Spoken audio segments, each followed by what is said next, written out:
야, 저번 주에 여기서 19번부터 21번 하다가 말았었잖아. 2문장까지 읽었을 거다. 그죠? 네. 10문장부터 위에서 읽어보자.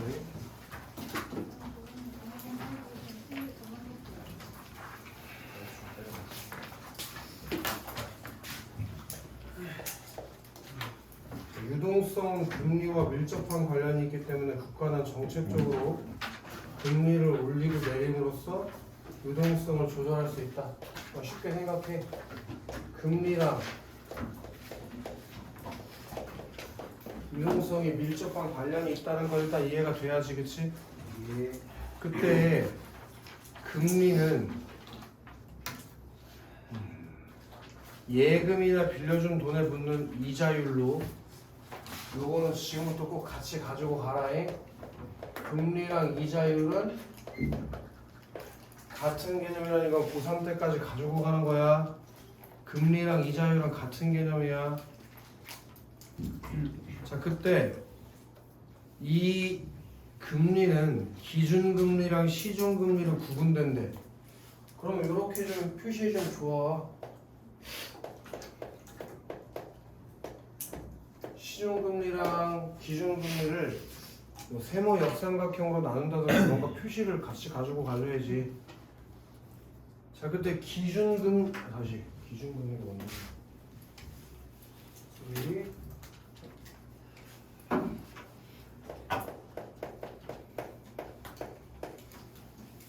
기준금리는 국가가 정책적인 차원에서 결정하는 금리로. 이건 누가 정해? 국가가 정하는 것이 국가가. 그래서 한 나라의 금융 및 통화 정책의 주체인 중앙은행에서 결정돼.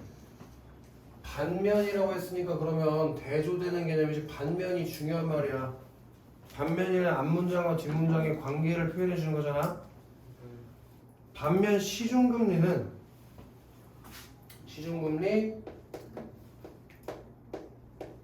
얘는 기준금리의 영향을 받아 중앙은행 이외에 시중은행이 세운대. 얘는 시중은행, 뭐 예를 들면 니네가 아는 국민은행, 신한은행, 우리은행 그런 게 시중은행이겠지.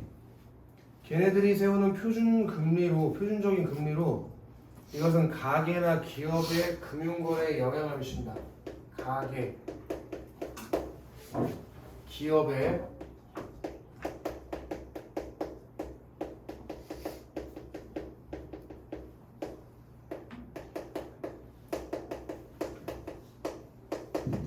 요걸 이해했어야지. 이렇게 되는 거니까 기준금리가 시장금리에게 영향을 주고 그 시중금리가 가계와 기업의 금융거래에 영향을 주는 거라고. 이해됐냐? 그래서 얘가 친절하게 예시도 들어줘. 가령 시중금리가 내려가면, 예를 들어서 시중금리가 내려가면 예금을 통한 이자 수익과 대출에 따른 이자의 부담이 줄어서 가계나 기업에서 이렇게 되면은 예금을 인출하거나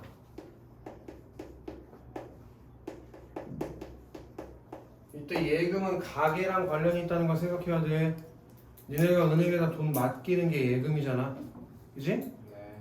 그리고 대출을 받으려는 경향성이 늘어난다.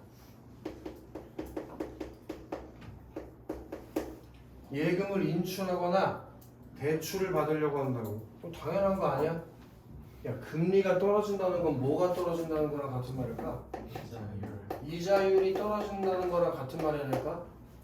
그럼 니네 같으면은 이자율이 낮은데 은행에 돈 맡길래? 누가 돈 맡기냐? 바보도 아니고. 그러니까 예금을 인출해서 찾는 거야. 어차피 은행에 맡겨봤자 나한테 도움이 안 되니까. 그리고 반대로 지금 이자율이 적다는 건 내가 돈 빌렸을 때 갚을 돈도 준다는 얘기지. 그럼 이때 왕창 대출 받아놓는 거지. 지금이 기회다 하고. 이해되나? 자, 그러면 그 결과 시장의 유동성이 증가하게 된다. 오, 이렇게 되면 여기서 이걸 이해했어야 된다고. 이 3문단의 처음에 금리와 유동성은 밀접한 관계가 있다고 했지. 네. 그럼 금리가 떨어지면 유동성은 올라가. 그러니까 그 관계라는 게 뭘 얘기하는 거야? 반비례 관계를 얘기하는 거구나. 금리가 떨어지면 이자율은 올라가는구나. 그럼 금리가 올라가면 이자율은 아니 다시. 금리가 올라가면 유동성은 떨어지고 금리가 내려가면 유동성은 올라가는구나. 금리와 유동성의 관계는 반비례 관계구나. 요게 이해됐어야지. 오케이? 네. 그래서 친절하네 얘가. 반대로 시중금리가 올라가면 그럼 당연히 유동성은 어떻게 될까? 감소하겠지. 이해됐냐? 여기까지가 3문단. 그럼 지난주에도 얘기했지만 니네 문단별로 끊어서 풀어주는 게 좋다고 했지? 네. 19번에 3번 봐봐. 시중금리와 기준금리의 관계. 좀 전에 시중금리는 기준금리에 어떻게 된다고 했지? 영향을 받는다라고 했잖아. 네. 그러니까 나라에서 국가에서 있잖아. 중앙은행에서 금리를 떨어뜨리면 시중금리도 어떻게 될까? 떨어지겠지. 그렇게 시중금리랑 그 기준금리의 관계에 대해서 지금 얘기해 줬잖아. 그치? 이거 지워줘야지. 됐니? 4문단 가도 되겠지? 이와 같은 금리와 유동성의 관계를 고려해 중앙은행은 기준금리를 조절하는 통화정책을 통해 경기를 안정시키려고 한다. 자, 그러면 이제 통화정책이라는 거, 지금 이제 통화정책이라는 것에 대해서 이해가 돼야 돼.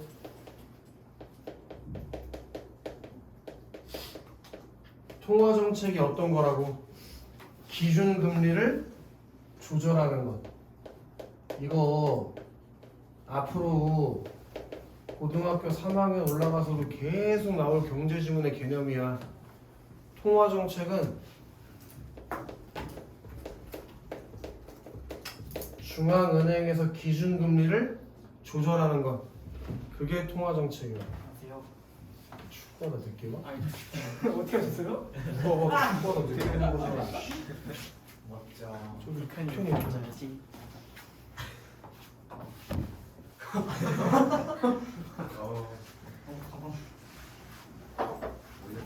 됐어 여기까지? 그래서 이걸로 경기를 안정시키려고 한다. 만일 경기가 침체되면 이 상황 이해해줘야지. 이게 1문단에 나왔던 걸걸? 1문단 잠깐 봐봐. 1문단에 경기가 침체됐을 때에 대한 얘기가 있었잖아, 그지? 가계의 소비가 줄고 기업의 생산 규모가 줄고 실업률이 증가하고 가계 수입이 감소하면서 소비가 위축된다며. 그때 통화정책을 써서 이걸 안정화시킬 거라며. 그걸 지금 얘기해 주는 거지. 다시 한 번 더 4문단에서. 자, 경기가 침체되면은 중앙은행은 기준금리를 어떻게 한대? 네? 낮춰요. 거기 써있지 않냐? 낮춰요. 기준금리를 인하하는 정책을 도입해. 인하 뭔지 몰라? 알아요. 알지? 네. 근데 앞에서 뭐라고 했어? 시중금리가 기준금리에 영향을 받는다고 했지. 네. 그런 기준금리가 떨어지면 그와 같이 영향을 받은 시중금리도 어떻게 된다고? 떨어진다고. 누가 올라간다고? 어떤 새끼냐? 누구야? 경기요. 누구야? 자, 낮추도록 유도해. 그럼 여기서 봤는데 시중금리가 떨어지면 유동성은 어떻게 된다고 했지? 그거 3문단에서 이거 하려고 이거 배경식 채워준 거예요. 그렇죠. 그래서 유동성이 증가한다니까. 시중금리가 떨어지면 유동성이 증가한다고. 여기서 얘기했잖아. 시중금리가 떨어지면 유동성은 증가한다고 이미 읽고 왔잖아. 2번이나 얘기해주잖아, 친절하게. 그래서 가계의 소비가 늘고 이렇게 되면서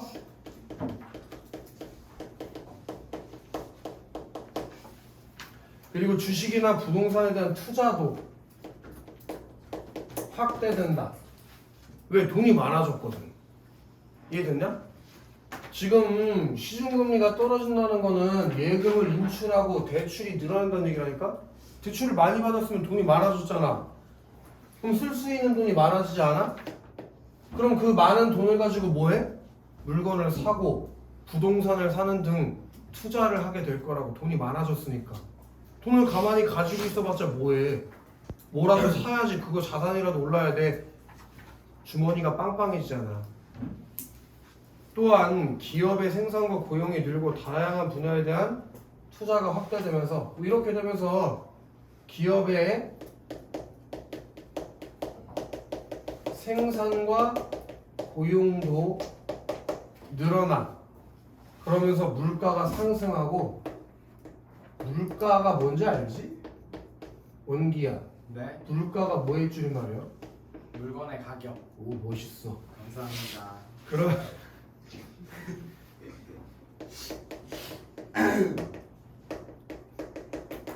그렇게 되면서 여기 봐.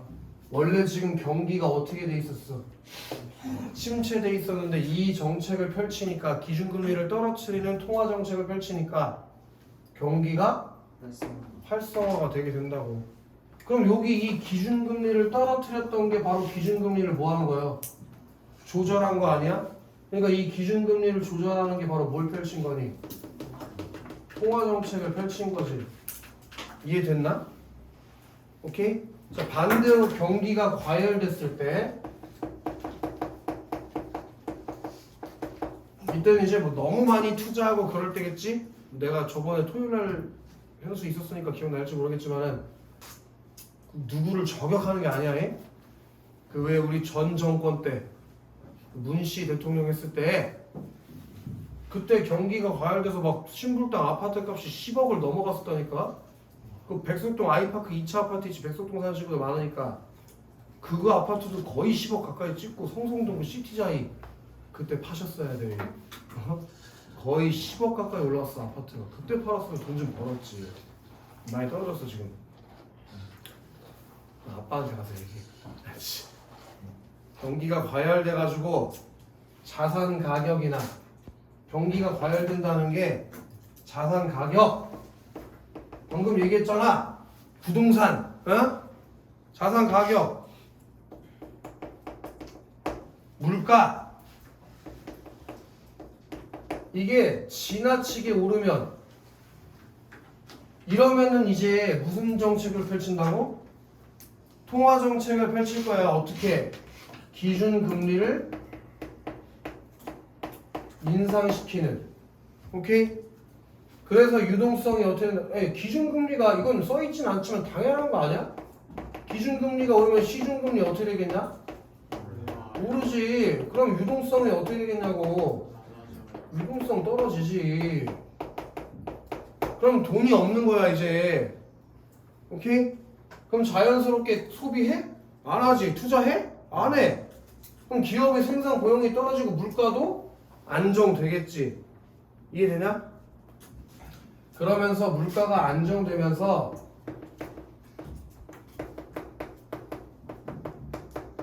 경기도 진정된다. 과열됐던 경기가 진정된다고. 진정. 그 경기가 진정되는 게 경기 과열을 막는 거고, 그럼 경기가 과열됐을 때 기준금리를 올리는 게 뭘 펼친 거? 나라에서 통화 정책을 펼치는 거. 지금이 그런 상황이에요. 지금 현재 세계가 지금 경기가 과열돼 있어서 미국에서 기준 금리를 계속 올리고 있잖아 지금. 그래서 우리나라도 금리가 엄청 올라가지고 닭살 났잖아 지금. 지금이 그런 상황이다. 오케이? 그러니까 물가 안정시키려고 금리를 계속 올리고 있었던 거야. 선생님이 지금 아파트 살려고 알아보고 있는 상황이었어. 근데 그냥 은행 가서 빌리면 이자를 막 7%, 8%까지 달라고 하는 거니까. 만약에 니네 1억 빌리면 1년에 7%면 얼마냐? 700을 12달러 나면 뭐 한 달에 얼마씩 이자만 내는 거야. 꽤 많이 내잖아. 그치? 근데 거기 원금은 안 갚아? 나 이자만 갚으면 돼? 원금까지 갚으면 한 달에 100 이상 내야 된다고. 1억 빌리는데. 근데 아파트가 1억짜리가 어딨어? 아니면 선생님이 아파트 살 정도로 돈이 많아? 현금이? 그렇지도 않죠. 누가 아파트를 현금으로 한 방에 사는 사람이 어딨어? 많지 않지. 뭐? 정인 쌤이 현금으로 한 번. 와, 멋있습니다. 우리 멀어서 다행인 줄 알아 너. 나 홍콩 가보자.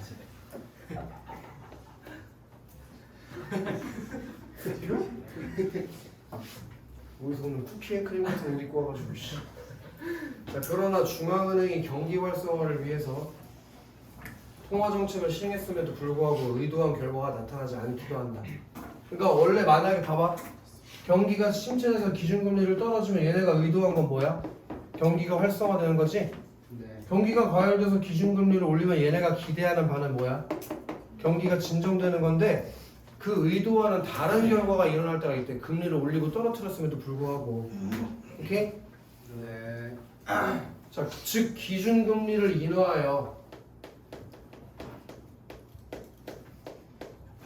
유동성을 충분히 공급하더라도 기준금리가 오르면 아까 유동성 어떻게 된다고 했냐? 올라가지, 그지? 유동성 올라가지. 근데 증가한 유동성이 기대만큼 소비와 투자로 이어지지 않았다. 유동성은 올랐는데 소비, 투자를 안 해. 아니 소비와 투자가 이루어져야 경기 활성화가 되는 거 아니야? 근데 돈을 많이 갖게 됐는데 그걸 안 써. 그러면 여기로 못 오잖아. 그치? 그렇게 되면서 경기 활성화가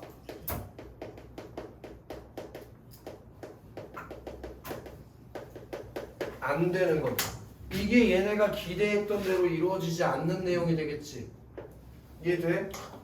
특히 심각한 경기 침체로 인해 경기 회복에 대한 전망이 불투명할 경우 경제 주체들은 쉽게 소비를 늘리지 못하고 투자를 결정하지 못해 돈을 손에 쥐고 있게 만든다. 그럼 여기 요 투자와 소비를 안 하게 되는 이유가 뭐라고? 지금 얘기했잖아. 왜 투자와 소비를 안 해?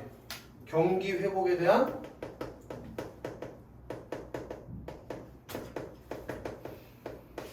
전망이 불투명할 경우.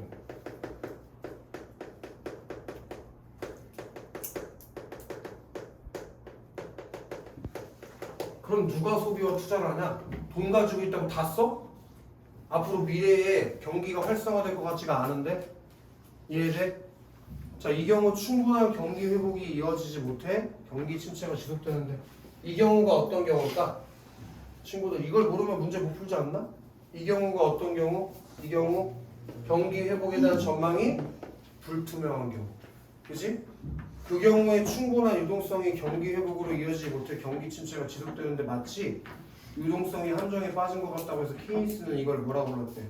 유동성의 함정. 그럼 이제 유동성의 함정이라는 말을 너네는 이해해낼 수 있겠네. 그게 뭐라고? 충분한 유동성이 경기 회복으로 이어지지 못해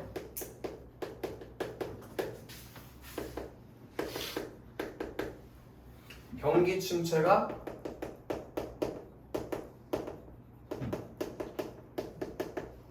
지속되는 것. 그게 유동성의 함정이라고 해? 케이스는 이걸 유동성의 함정이라고 부르고 그는 여기서 그는 케이스겠지. 유동성의 함정을 통해 통화정책의 한계를 설명하면서 정부가 재정 지출을 확대해 소비와 투자를 유도하는 정책을 시행하는 것이 중요하다고 역사를 했다. 그러니까 통화정책만 펼치면 되는 게 아니라 뭐래? 정부가 재정 지출을 확대해 소비와 투자를 유도하는 정책을 시행하는 게 중요하다. 그걸 정부 정책이라고 그래. 통화 정책도 있고 정부 정책도 있고 이게 니네 이거 토요일도 얘기했던 건데 현수에 고2, 고3 기출문제 풀어보면 이 케인스라는 사람 있지? 아주 자주 나오는 사람이야. 케인스라는 사람. 알겠어? 되게 중요한 사람이야. 이 통화 정책이라는 거 있지? 기준금리를 올리거나 떨어뜨리는 거 이게 너네가 고2, 고3 올라가면서 모의고사에서 내 생각엔 최소 5번 이상 만나. 이거 지문을. 알겠냐? 지금 하는 김에 꼭 정리를 해. 아주 중요한 지문이야 이거. 정답을 맞추고 틀리고는 이제는 아무 의미가 없어. 3월 모의고사 끝났잖아. 다음을 준비해야지. 다음을. 알겠어? 그럼 19번에 왜 답이 5번인지 알겠지? 나머지는 다 지워지는데 유동성에 대한 케인스의 주장은 나왔지만은 케인스의 주장의 한계는 제시된 적이 없잖아. 그러니까 5번이겠지? 나 우리 20번 지난주에 안 풀었나? 자, 국가의 통화정책이 정상적으로 작동될 때 자, 이거는 기억에 들어갈 말 다 해보지 뭐. 만약에 기준금리를 기억에 들어갈 말을 올리면을 넣어서 해보자. 올리면 올릴 수도 있고 내릴 수도 있으니까. 올리면 그럼 유동성 어떻게 돼? 유동성 여기 니은에 들어가야지. 어떻게 돼? 감소해야지. 감소. 거긴 증가랑 감소라고 써있으니까. 그러면서 화폐의 가치는 어떻게 된다고? 이건 우리가 오늘 안 읽은 이 문단에 있지 않나? 유동성이 증가하면 화폐 가치는 떨어진다라고 했으니까 하락하겠지? 그럼 반대로 기준금리를 내리면 유동성은 증가하고 화폐 가치는 상승하게 되겠네. 유동성이 이거 거꾸로 했구나. 아까 유동성이 증가하면 화폐 가치가 떨어진다고 해서 유동성이 감소하면 화폐 가치는 상승하고 유동성이 증가하면 화폐 가치가 이게 다 맞는 거, 세 개가 다 맞는 걸 답에서 고르는 거잖아. 네. 그치? 그게 몇 번이냐? 이게 1번이네. 1번. 요거 1번. 그치? 올리면도 맞을 수 있어. 올리면도 맞출 수 있는데 올리면 감소 상승이 선택지 없지 않아? 그래서 안 된다고. 그래서 천고 니네 이거 문제 어떻게 낼지 보이잖아. 거꾸로 내겠지. 니네 이거 비문학 기출이잖아. 그러니까 요거를 외우느라고 니네는 이거 머리에 제정신이라면 니네 학교 선생님이 이렇게 내겠냐? 문제랑 똑같이? 거꾸로 해서 내겠지. 이걸 답으로 찍으라고 이걸로. 알겠어? 천고 니네. 그 다음에 21번 유동성의 함정에 대해서 이해한 내용으로 가장 적절한 거 그래. 이거는 요거네. 요게 답이네. 요거. 유동성의 함정이 뭐라 그랬어? 충분한 유동성의 경기 회복으로 이어지지 못해서 경기 침체가 지속되는 게 유동성의 함정이라 그랬지. 네. 그게 선택지 있지 않아? 네. 이게 1번이네. 1번. 그 다음에 22번 하나 보자. 22번. 온유 22번에 있잖아. 경제 주체들이 보기에 신문 기사를 읽고 보일 수 있는 반응으로 적절하지 않은 걸 그래. 온유야? 어? 그 보기에 신문 기사 한 번만 읽어줄래? 금융당국은 월 리스트를 통해서 리스트이랑 기준금리를 한 번에 0.5% 인상하는 것을 거기서 끊어볼까? 기준금리를 올렸대. 기준금리를 올렸대. 그럼 지금 현재 경기가 어떤 상황이라는 얘기? 과열되어 있는 상황이라고. 요걸 먼저 찾아갔어야지. 오케이? 기준금리를 0.5% 올렸다는 건 현재 경기가 과열되어 있다는 얘기. 알겠어? 그래서 자산 가격이나 물가가 어떻게 돼 있어? 많이 올라가 있는 상황이라고. 그래서 금리를 올려서 물가를 안정시키려고 한 거야. 빅 스텝이. 이해되나? 네. 계속. 금리를 큰 폭으로 인상한 것은 과도하게 증가한 유동성으로 인해 물가가 지나치게 상승하고 부동산 주식 등의 자산 가격이 폭등했기 때문이다. 자, 그럼 투자자는 부동산 가격이 하락할 수 있으니 이거네. 저기 자산 가격이 올랐는데 기준금리를 올렸으니까 자산 가격 어떻게 되겠어? 떨어지겠지. 그러니까 부동산 가격이 하락할 수 있으니 당분간 투자를 미루고 상황을 지켜봐야겠다는 투자자의 생각은 완전히 맞는 얘기지. 어디까지 떨어질지 모르는데 그때 사? 그럼 안 되지. 그치? 만약에 내가 있잖아. 아파트를 지금 샀거든 나? 이제 샀어. 신불당의 아파트를 진짜 리얼로 산 거야. 근데 6억 주고 샀단 말이야. 근데 만약에 이 상황이 계속 지속되잖아? 그래서 내년에 5억 되면 나 어떨 거야? 슬프죠. 배 아프지. 배 아프죠. 이거 원래 지켜봤어야 되는데 선생님이 8월에 결혼을 하니까 어쩔 수 없잖아. 하셨거든요. 그렇다고 아파트 값이 떨어질 수도 있으니까 집은 나중에 살래? 하고 그럴 수는 없잖아. 그 다음에 소비자. 몰랐어? 네. 이 숫자에 떡하니 있는데. 이거 뭐하는 새끼지? 잘했다, 선생님 잘했다. 모르지 뭐 알아서 뭐하냐. 내가 결혼하는 게 너한테 네 인생에 무슨 영향이 있어? 결혼식장. 저 1평만. 니네가 결혼식장 왜 와 새끼들아. 축의금 20만 원 준비될 사람만 알았어? 밥 먹을 수 있어요? 밥 먹을래. 밥 먹을래. 아 20만 원 되면 밥 먹을 밥 10번 먹어. 명당 20만 원이다 뭐 예를 들어 천고가 다 모여서 20만 원 냈어요 뭐 이런 거 안 돼. 괜찮아. 자 2번에 소비자는 위축된 소비 심리가 회복되어 지금보다 물가가 오를 수 있으니 제정신이가 이거? 아니요. 자동차 구매 시비를 앞당긴데 말이 되나? 자동차 사고 싶어서 그러는 야 거. 지금 기준금리가 올랐다는 거는 이자율이 올랐다는 얘기인데 이자가 올랐는데 자동차를 빨리 사? 그러면 아 이자를 많이 내야지 은행에 돈 내야겠다 하고 자동차를 사는 건데 그건 미친놈이지.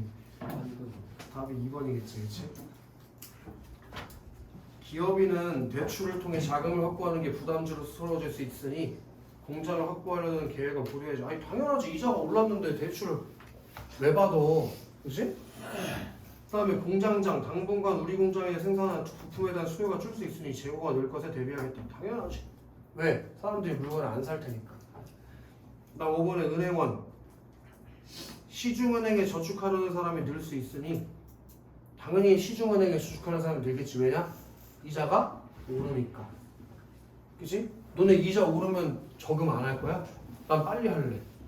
원래 이자율이 1%인데 이자율이 10%가 됐다고 보자. 해야죠. 그럼 나 100만 원 저금하면 원래 1년에 10,000원 받던 걸 10만 원 준대잖아. 100만 원일 때. 그럼 1억이면 100만 원 준다는 얘기인데. 10억이면 1,000만 원. 100억이면 1억을 나 아무 일도 안 하고 이자율이 10%면 10억이네 10억. 1년에 나 가만히 앉아있으면 100억 은행에 놓으면 10억씩 준다니까 나 공짜로. 그러니까 그래서 우리나라가 돈 많은 사람이 돈 많이 버는겨. 돈 많은 사람들이 일 안 하고 그냥 은행에 돈 넣어놓고 가만히 있으면 돼. 1억이 그냥 1년에 1억씩 준다니까. 니네 연소득이 1억이 안 될 텐데 걔네 가만히 있어 숨만 쉬어도 1억씩 준다니까. 1%여도 이자율이. 그래서 돈이 많아야 되는 거야 친구들. 경제 공부를 좀 해. 돈 없으면 죽을 때까지 가난해. 돈 많으면 죽을 때까지 부자로 살고 병신짓만 안 하면. 알겠어? 그래서 22번의 답은 2번이잖아. 자, 조금 더 난이도 있는 걸로 가보자. 28번부터 33번.